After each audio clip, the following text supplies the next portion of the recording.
It's been almost 2 years since Svetlana Timofeyeva saw her husband Alexander. Each day she visits her local church in the suburbs of Kiev to pray for his safe return. Svetlana and her family are not from Kiev. They lived a comfortable life in the eastern city of Donetsk. Alexander was head technician at a meat factory. Then war broke out in 2014. Rebels seized Donetsk. Alexander's job took him to Kiev. On December 26, 2017, as the family crossed back into rebel-held territory for the winter holidays, Alexander was seized and driven away. After 2 days, I began to receive threats. They called me and said I should send $20,000 or I will see my husband cut into pieces. She refused to pay. Svetlana learned her husband was being held at a rebel base. This place is an abandoned factory where the authorities of the Donetsk People's Republic created a concentration camp. People are illegally held, tortured, brutally tortured, and my husband was there. Svetlana was told her husband was accused of spying for Ukraine, a charge she says is absurd. She fled Donetsk when she found out the rebels planned to seize her son. Her new home is a tiny, run-down apartment in the Kiev suburbs, shared with her elderly mother, Lyudmila.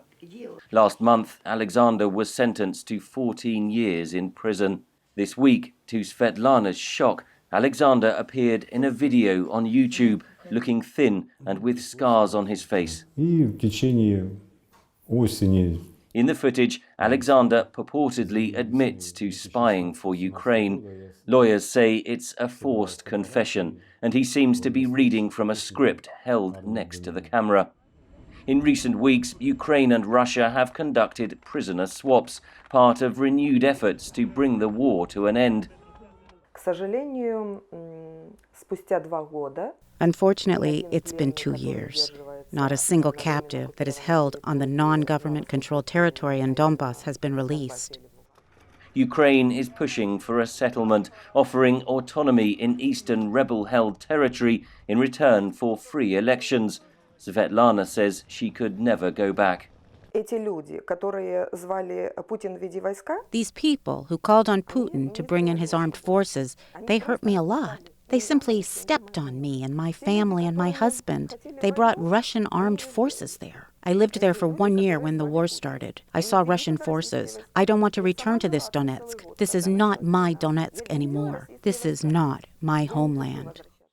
Whatever peace deal may be agreed upon between Ukraine and Russia, for many victims of this war, life can never return to normal. For Svetlana, evidence that her husband is alive offers hope, but she is haunted by the horrors he is enduring hundreds of miles away in a place they used to call home. Henry Ridgwell for VOA News, Kiev.